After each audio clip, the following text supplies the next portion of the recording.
Hello friends, പുതിയൊരു വീഡിയോയിലേക്ക് എല്ലാവർക്കും സ്വാഗതം. ഇന്ന് നമുക്ക് നല്ലൊരു കടലക്കറി തയ്യാറാക്കാം. ഞാൻ നേരത്തെ കടലക്കറിയുടെ റെസിപ്പി അപ്ലോഡ് ചെയ്തിട്ടുണ്ട്. ഇത് പക്ഷേങ്കിൽ വെള്ളക്കടലയാണ്. നമുക്ക് ചപ്പാത്തിക്കോ അപ്പത്തിനോ പിന്നെ പുട്ടിനോ ഒക്കെ ഉപയോഗിക്കാവുന്ന ഒരു കടലക്കറിയാണ്. പെട്ടെന്ന് തയ്യാറാക്കാം. അതിനുവേണ്ടി ഞാൻ പാൻ അടുപ്പത്ത് വെച്ച് ഇഞ്ചിയും വെളുത്തുള്ളിയും വഴറ്റിയെടുക്കുന്നുണ്ട്. ഇതിലേക്ക് ഒരു മീഡിയം സൈസ് സവാള സ്ലൈസായി അരിഞ്ഞത് ചേർത്ത് കൊടുക്കുന്നുണ്ട്. ഇതിലേക്ക് അല്പം ഉപ്പും കൂടി ഇട്ടാണ് വഴറ്റുന്നത്. നന്നായിട്ടൊന്ന് വഴറ്റിയെടുക്കണം. ഈ കടലക്കറി വെക്കുമ്പോൾ നമുക്ക് അധികം സവാള ചേർത്ത് കൊടുക്കേണ്ട ആവശ്യമില്ല. കാരണം വെള്ളക്കടല കറി വെച്ചാൽ തന്നെ നമുക്ക് കറിക്കൊരു കൊഴുപ്പ് കിട്ടാറുണ്ട്. അപ്പോൾ ഈ സവാളയൊക്കെ നന്നായിട്ട് വഴന്നു വരുമ്പോൾ ഇതിലേക്ക് ഞാൻ പൊടികളായിട്ട് ചേർത്ത് കൊടുക്കുന്നത് 2 ടീസ്പൂൺ കാശ്മീരി മുളക് പൊടിയും 1.5 ടീസ്പൂൺ ചിക്കൻ മസാലയും 1 ടീസ്പൂൺ മല്ലിപ്പൊടിയും 1/4 ടീസ്പൂൺ മഞ്ഞൾപ്പൊടിയുമാണ്. ഇനി ഇതൊന്ന് ലോ ഫ്ലെയിമിലിട്ട് നന്നായിട്ടൊന്ന് ഫ്രൈ ചെയ്തെടുക്കണം. അതായത് ഈ പൊടിയുടെ പച്ചമണമൊക്കെ പോകുന്നിടം വരെ ഒന്ന് നമുക്ക് റോസ്റ്റ് ചെയ്യാം. അതിനുശേഷം ഞാൻ ഇതിലേക്ക് പഴുത്ത തക്കാളി ചേർത്ത് കൊടുക്കുന്നുണ്ട്. ഞാനൊരു വലിയ തക്കാളിയുടെ പകുതി മാത്രമാണ് ചേർത്ത് കൊടുക്കുന്നത്. കാരണം കുറച്ച് കടലയെ ഞാൻ കറി വെക്കുന്നുള്ളൂ.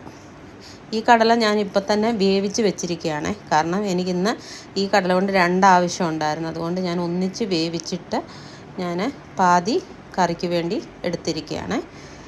പഴുത്ത തക്കാളിയും ഇട്ട് നന്നായിട്ടൊന്ന് ലോ ഫ്ലെയിമിലിട്ടൊന്ന് വഴറ്റിയെടുക്കണം. ഈ തക്കാളിയും ഒന്ന് വെന്ത് വരുന്നിടം വരെ ഇതൊന്ന് നമുക്ക് വഴറ്റിയെടുക്കാം. പാതി കടല കൊണ്ട് ഞാനൊരു സുണ്ടലാണ് ഉണ്ടാക്കിയിരിക്കുന്നത്. നേരത്തെ നമ്മൾ സുണ്ടലിൻ്റെ വീഡിയോ അപ്ലോഡ് ചെയ്തിട്ടുണ്ട്. പിന്നെ ഞാനൊരു അല്പം തേങ്ങാക്കൊത്ത് ഇതിലേക്ക് ഇട്ട് കൊടുക്കുന്നുണ്ട്. അത് റോസ്റ്റൊന്നും ആവണ്ട, പച്ചയ്ക്ക് തന്നെ അങ്ങനെ കിടന്നാൽ മതി.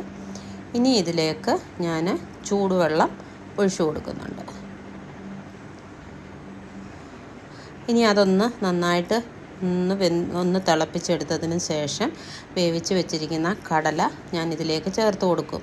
അപ്പം ഞാൻ കടല ഇങ്ങനെ വേവിച്ചെടുത്തത് കൊണ്ടാണ് ഇങ്ങനെ ചെയ്യുന്നത്. അല്ലെങ്കിൽ ഈ മസാലകളൊക്കെ ഒന്ന് വഴറ്റിയിട്ട് നമുക്ക് കടലയിലേക്കിട്ട് കുക്കറിലങ്ങ് വേവിച്ചെടുത്താൽ മതി.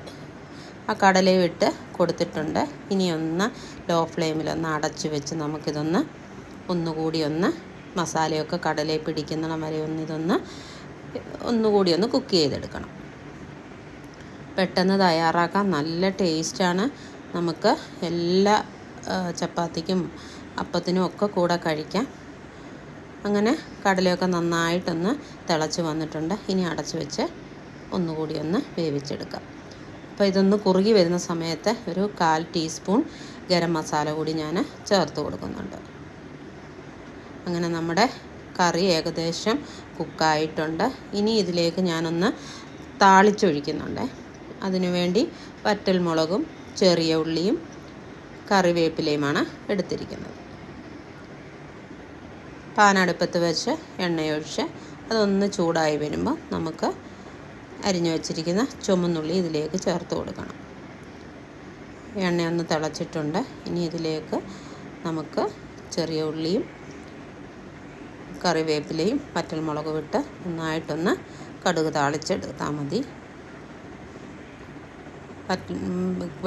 ചുമന്നുള്ളിയൊക്കെ ഒന്ന് മൂത്ത് വന്നിട്ടുണ്ട്. കടുക് പൊട്ടിച്ചിട്ട് ബാക്കി കൂടി ചേർത്ത് കറിവേപ്പിലയും വറ്റൽമുളകും ചേർത്ത് നമുക്ക് കറിയിലേക്ക് ഒഴിച്ചെടുത്താൽ നമ്മുടെ രുചികരമായ കടലക്കറി റെഡിയായി. ആദ്യമായാണ് എൻ്റെ ചാനൽ കാണുന്നതെങ്കിൽ നിങ്ങളൊന്ന് ലൈക്ക് ചെയ്യാനും ഷെയർ ചെയ്യാനും സബ്സ്ക്രൈബ് ചെയ്യാനും മറക്കരുത്.